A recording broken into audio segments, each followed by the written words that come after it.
समय का। समझे? मिलना मिलाना बहुत बाद में हो जाएगा अब तो। दोस्ती यारी नहीं टूटनी चाहिए, नौकरी लगे ना लगे। ठीक। और नौकरी लगते ही दोस्ती यारी टूट जाती है, सबसे पहली बात तो ये है। ठीक है। आपकी दोस्ती क्यों होती है? साथ वाले से दोस्ती क्यों हुई? क्योंकि उसका रहना सहना आप ही की तरह है। और जब आपके दो माइंड्स या दो दिमाग एक तरीके से काम करने लग जाएं, तो आप फिर दोस्त बन जाते हैं अच्छे। और अगर एक बेरोजगार रह गया और एक नौकरी पे निकल गया, तो दोनों का एनवायरनमेंट चेंज हो गया। ठीक है। पर अब हर एक दूसरे की बात टोंट लगेगी कि भाई ऐसा कर लियो, तेरी नौकरी लग गई तो मुझे चार बात बता रहा। ऐसी बातें होंगी फिर। ठीक है। इसमें बैटरी डाउन हो गई, जरा इसकी मैं बैटरी चेंज कर दूं। ठीक है जतिन, परेशान से लग रहे हैं आप, क्या बात? ये जो नया बैच है रेलवे का जो स्पेशल नया बैच है, इसके लिए मैं थोड़ा सा इसको समझा देता हूँ आज कि क्या क्या पैटर्न है, कैसे कैसे आपको सवाल मिलेंगे, कितने कितने सवाल मिलेंगे, और कैसे कैसे इसकी स्ट्रेटेजी बन सकती है। स्ट्रेटेजी मेन है। 2 मिनट दो बस।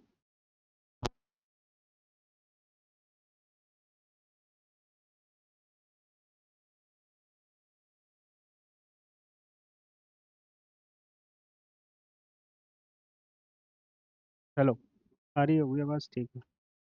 ये कहाँ लगेगा? उधर है क्या स्विच? चलो इसे वहीं लगा दो यार, इसे पास करना जरा। ये सेल थोड़े से टाइट कर देना, बाहर को निकल रहे हैं थोड़े इसमें। अब देखो, समझो जरा। किसी भी एग्जाम की तैयारी शुरू करने से पहले हमें क्या जानना चाहिए? सबसे पहले तो उसका पैटर्न, कि जब आप तैयारी कर रहे हो तो उसमें जो सवाल पूछे जाएंगे या जो आप पढ़ोगे वो किस तरीके से पूछे जाएंगे। उसके बाद पढ़ने की चीज़ें तो सब में सेम है। रेलवे का एग्जाम हो, चाहे बैंक का, चाहे एसएससी का, अगर किसी ने मैथ्स लिख दिया तो चैप्टर वही रहेंगे। लेवल ऑफ क्वेश्चंस बदल सकता है। वो लेवल कैसे चेक करते हैं? कल हमने बात करी थी, क्या करेंगे उनमें? अपने एग्जाम का लेवल हम कैसे पहचान सकते हैं? बोलो, कल ही तो बात करी, चुप हो गए एकदम। पीवाईक्यू से।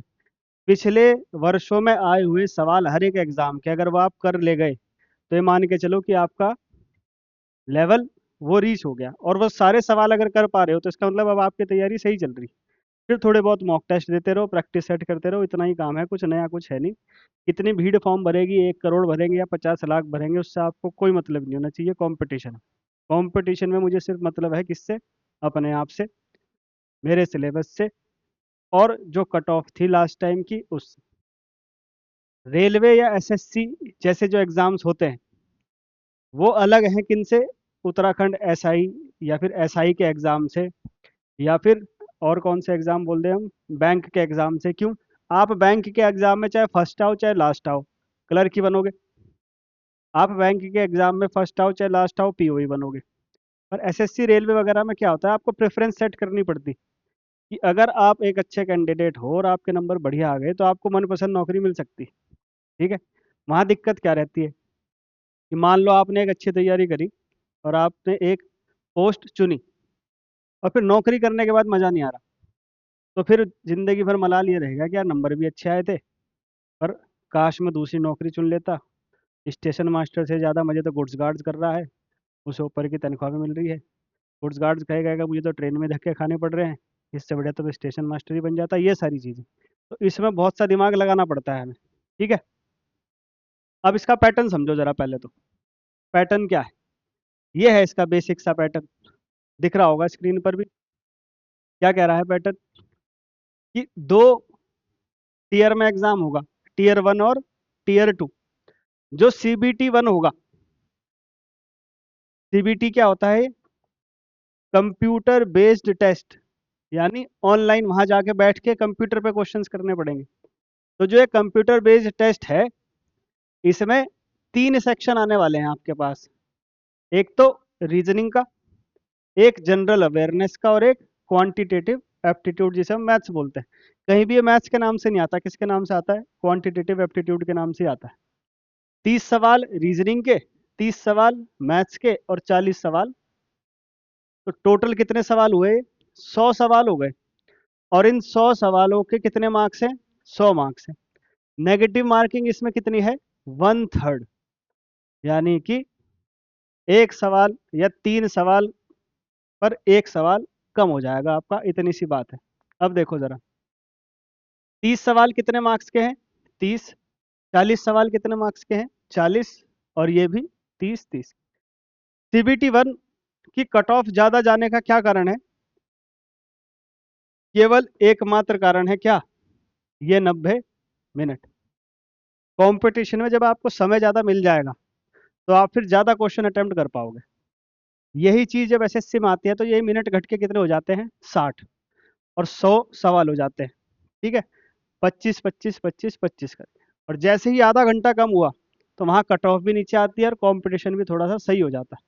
यहाँ पर अगर 100 मार्क्स है तो लगभग कट ऑफ 80-90 तक जाती है, 90 से ऊपर भी चली जाती है। यही चीज़ जब आप प्री निकाल लोगे यानी कि टीयर 1 निकाल लोगे और जब टीयर 2 में आओगे तो यही सवाल 5 कहाँ बढ़ गए? रीजनिंग में। 5 कहाँ बढ़ गए? मैथ्स में। और 10 कहाँ बढ़ गए? General awareness. पर मिनट अभी भी कितने हैं? 90। ठीक है, यानी जो अच्छा कैंडिडेट होगा, अगर वो लक खराब होने की वजह से टीयर 1 में बाहर नहीं हुआ तो वो गारंटीड टीयर 2 तो निकाल ही लेगा। ठीक है, इसलिए बोला जाता है कि जो मेंस का एग्ज़ाम है रेलवे का वो ज़्यादा आसान पड़ता है कंपैरेटिवली किससे? प्री से, क्योंकि वहाँ समय ज़्यादा मिलेगा आपको। ठीक है, सवाल कम है। क्यों? आप अगर कॉमन सेंस भी लगाओगे कि अगर ये 90 मिनट हैं तो जो ये 40 सवाल हैं तो 40 सवाल के लिए आपको कितने मिनट लगेंगे? केवल 10 ही मिनट लगेंगे। 10 मिनट से ज़्यादा लगेगा नहीं। अगर मैं पूछूं प्लासी का युद्ध कब हुआ था? रुक रुक के चल रही है तो शायद नेटवर्क कनेक्शन है, वो कल से ही शुरू होगा। हाँ, रेड दिखा रहा है इसमें। अच्छा, ऐसी बात है। चलो कोई नहीं, आज आज की दिक्कत है बस। लैन केबल तो मंगा ली, ये थोड़ी बेकार है लैन केबल, इसमें स्पीड कम आती। चलो देखो ज़रा, अभी तो क्या कह रहे थे हम? जैसे प्लासी का युद्ध है, कब हुआ? 1757। जिसे पता है उसने कितने सेकंड में आंसर बताया? 2 सेकंड में। जिसे नहीं पता? सवाली का युद्ध कब हुआ? सवाली, बस, क्योंकि सुना ही नहीं पहली बार। जीएस ही है। यानी 40 सवाल हैं तो कितने मिनट लगेंगे? 10 ही लगेंगे। तो बचे हुए 80 मिनट किसके लिए होंगे? इन 60 सवाल के लिए होंगे। ठीक है, और ये 60 सवाल 80 मिनट में करना बहुत ही आसान बात रहती है। तो इसलिए यहाँ पर हमें क्या करना पड़ता है? लेवल बढ़ा के करना पड़ता है, कि मतलब सवाल स्पीड की वजह से नहीं, लेवल की वजह से ना छूट जाए कि ये सवाल भारी था इसलिए मैं कर नहीं पाया, एडवांस का कोई सवाल आ गया तो मैं कर नहीं पाया। तो इसलिए हमें बहुत कॉम्प्रिहेंसिव तैयारी करनी पड़ती है। किसके लिए? प्रीलिम्स के। मेंस में तो आप एक दो सवाल छोड़ भी दो तो कोई दिक्कत है नहीं। ठीक है, चलो ये तो टारगेट हम करके चल ही रहे। अब चैप्टर शुरू हुआ था शायद कल, क्या था चैप्टर का नाम? परसेंटेज। ठीक है,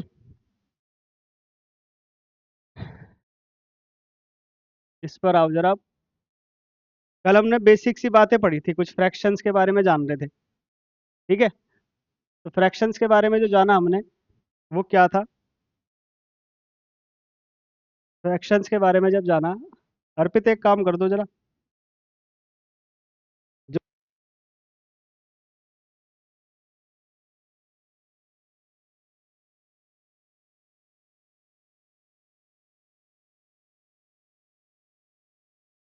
चलो ठीक है, देखो ध्यान दो जरा। कल के फ्रैक्शंस याद हैं क्या?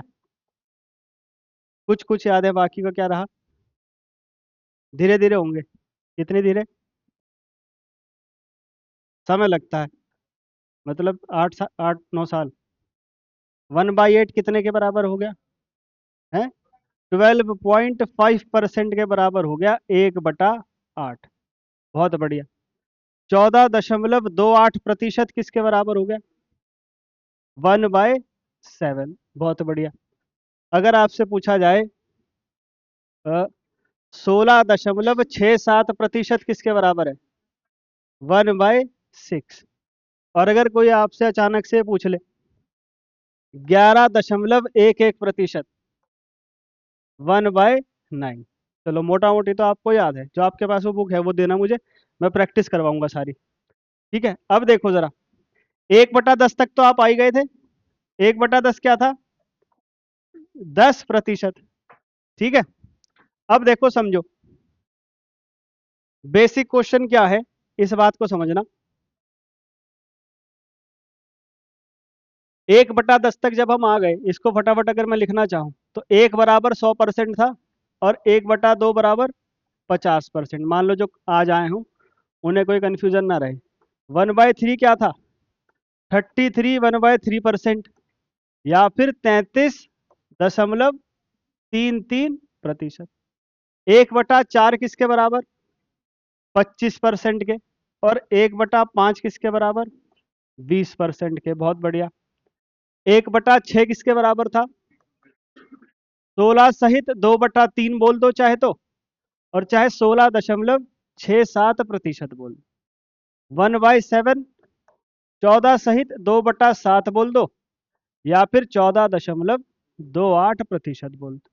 ऐसे ही 1/8 कुछ ऐसे लिखना चाहे तो ऐसे लिख दें, और कुछ ऐसे लिखना चाहे तो ऐसे लिख दें। 1/9 कहाँ तक आ गए थे हम? कुछ इस तरीके से। और पॉइंट में लिखना हो तो कुछ इस तरीके से। और 1/10 तक जब आए तो वो कितना हो गया था? 10%। यहाँ तक आ गए थे। दो और लिख लो, ज्यादा नहीं। एक तो 1/11, 1/11 को लिखना चाहोगे तो या तो ऐसे लिख लो, या फिर 9.09% लिख लो। ऐसे ही 1/12। ठीक है, अगर 1/12 लिखना चाहो, दीपक कल आए थे क्या आप? ये चीजें देखी होंगी कल, घर जाके भी देखी थी। घर जाके क्या हो गया था? आवाज कट रही है तो लैन वायर का वो करो जरा हिसाब थोड़ा सा। लगा लो लगा लो। हाँ।